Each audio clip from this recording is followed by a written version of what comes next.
कांग्रेस विधायक, पार्षद, युवक अब बैठे भूख हड़ताल पर। वैश्विक महामारी के चलते उज्जैन में लोगों की ऑक्सीजन की कमी के चलते और समय पर स्वास्थ्य विभाग का लाभ नहीं मिलने पर लोगों की मौतें हो रही हैं, जिसको लेकर लगातार कांग्रेस विधायक महेश परमार द्वारा उनकी समस्या को लेकर आवाज उठाई जा रही थी, लेकिन कोई भी नेता, प्रदेश के मुख्यमंत्री उनकी आवाज को सुनने को लेकर तैयार नहीं थे। ऐसी परिस्थिति में तराना विधायक महेश परमार द्वारा मध्य प्रदेश सरकार के कैबिनेट मंत्री डॉक्टर मोहन यादव पर इशारा करते हुए बताया, इस समय मध्य प्रदेश सरकार की कैबिनेट मंत्री मोहन यादव की आवश्यकता उज्जैन शहर की और जिले की में निवास कर रही जनता को आवश्यकता है, क्योंकि उज्जैन में सभी हॉस्पिटलों में मरीजों को एडमिट करने के लिए जगह नहीं बची है और न ही ऑक्सीजन प्लांट प्रारंभ किए गए हैं। इस भूख हड़ताल में महेश परमार विधायक के साथ पार्षद बीनू कुशवाहा, कांग्रेस नेता अजीत सिंह ठाकुर, युवक कांग्रेस अध्यक्ष चंद्रभान सिंह चंदेल, कमल चौहान मौजूद थे। महीने से जो मौत का मंजर चल रहा है पूरे उज्जैन जिले में, पूरे मध्य प्रदेश में, मेरे विधानसभा क्षेत्र तराने में, आप देख रहे हैं आरडी गाड़ी चले जाओ, चरक हॉस्पिटल चले जाओ, माधवनगर चले जाओ, पूरे सब तरफ ऑक्सीजन की कमी मध्य प्रदेश सरकार के खिलाफ बैठे हैं माननीय मुख्यमंत्री जी को जगाने के लिए। जब आपने पिछली बार 1 वर्ष पहले ये कोरोना महामारी आई थी तो आपने उस समय कहा था कि कोरोना नहीं, डरो ना है, मामूली सर्दी जुकाम है, लेकिन आज घड़ियाली आंसू बहा रहे हैं। आपने मुख्यमंत्री जी 7 ऑक्सीजन प्लांट का पूरे मध्य प्रदेश में दावा किया था और भूमि पूजन किया था, वो प्लांट ऑक्सीजन के कहाँ हैं? आज ऑक्सीजन के कारण भोली भाली जनता की जाने जा रही है, कोई सुनने वाला नहीं। खुद ही जो मरीज हैं उनको खुद को ही बाटले उठा के भागना पड़ रहा है, बेड नहीं मिल रहे हैं, इंजेक्शन नहीं मिल रहे हैं। तो हम मध्य प्रदेश की गूंगी और बहरी सरकार, मुख्यमंत्री शिवराज सिंह जी चौहान और इनका पूरे मंत्रिमंडल का और यहाँ के प्रभारी मंत्री जी का ध्यान इस तरह आकर्षित करना चाहते हैं इस धरने के, इस उपवास के माध्यम से, कि हमने खूब इस समय हम राजनीति करना नहीं चाहते। ये हमारा कोई राजनीति करना का उद्देश्य नहीं कि बाबा साहब की मूर्ति के यहाँ बैठे तो हम राजनीति करें। हमारा सिर्फ और सिर्फ यही कि हमने 1 महीने तक संयम रखा, हमने खूब धैर्य रखा, हमने लगातार पत्रों के माध्यम से हमने उनका सहयोग करने के लिए अपील भी की। आज भी, कल भी हमने माननीय मोहन यादव जी को पत्र लिखा कि हम साफ मन से बैठने के तैयार है, आप जो कहो हम करने के तैयार है। ये वैश्विक महामारी है, इसमें गरीब भोली भाली जनता, हमारे परिवारजनों की मौत हो रही है, लेकिन 1 महीने में भी आप ऑक्सीजन की व्यवस्था नहीं कर पाते, आप सुशासन की बात करते हैं, इंजेक्शन की व्यवस्था नहीं कर पाते, बेड की व्यवस्था नहीं कर पाते। सिर्फ और सिर्फ सरकार कहीं नहीं दिख रही है, ना मुख्यमंत्री जी दिख रहा है, ना इनका मंत्रिमंडल दिख रहा है। दमोह चुनाव में दिख रहा है, बंगाल चुनाव में दिख रहा है, यहाँ उज्जैन में या मध्य प्रदेश में कहीं नहीं दिख रहा है।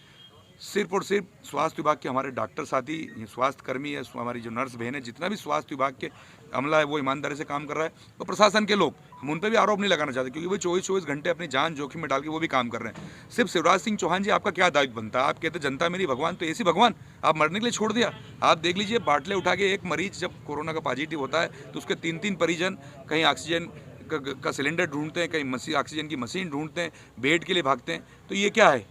अगर आज ऑक्सीजन की व्यवस्था होती, बेड की व्यवस्था होती, पर्याप्त दवाई, इंजेक्शन होते, तो ये स्थिति हमको उपवास में नहीं बैठना पड़ता। हम भी समझते हैं, पढ़े लिखे लोग हैं, पूरा सहयोग करने के तैयार है, हमारी पूरी टीम, हम रात दिन मेहनत कर रहे हैं। तो ये उपवास के माध्यम से हम सिर्फ प्रशासन हमें आश्वस्त कर दे कि हम तत्काल व्यवस्था करेंगे, उज्जैन के लोगों की ऑक्सीजन के कारण, दवाई के कारण, बेड के कारण जान नहीं जाएगी, तो वो हमको आश्वस्त कर दे तो हम अभी 1 मिनट में समाप्त कर देंगे। हमें कोई राजनीति करना, हम तो सहयोग करना चाहते हैं, लेकिन आपके सामने पूरी स्थिति। आप माधवनगर चले जाइए, 6-6 घंटे, 8-8 घंटे तक बेड नहीं मिलता है, बाहर मरीज परिजन उनके तड़पते रहते हैं। ये क्या स्थिति है? तो हम मजबूरीवश, इसमें कोई राजनीति नहीं है, भगवान महाकाल साक्षी, इस बात के लिए हमने खूब धैर्य रखा और अब हमारा धैर्य टूट चुका है। तो हमारे पास करने के लिए कुछ नहीं है। हमारे जो साथी है कांग्रेस पार्टी के लोग और हम जितने भी समाज सेवी लोग हैं वही मेहनत कर रहे हैं, तो ये उपवास हमें करना पड़ रहा है। हमारे साथी अजीत सिंह जी, बीनू कुशवाहा जी, चंद्रभान जी और हम सब लोग बैठे हैं और सरकार को जगाने का प्रयास कर रहे हैं। इस आपके माध्यम से मुख्यमंत्री जी कुंभकर्णी नींद से जाग जाएँ। जब सरकार गिराने का समय था तो इनका ही कहना था कि कोरोना नहीं, डरो ना है, मामूली सर्दी जुकाम और आज घड़ियाली आंसू बहा रहे हैं। तो ये क्या है?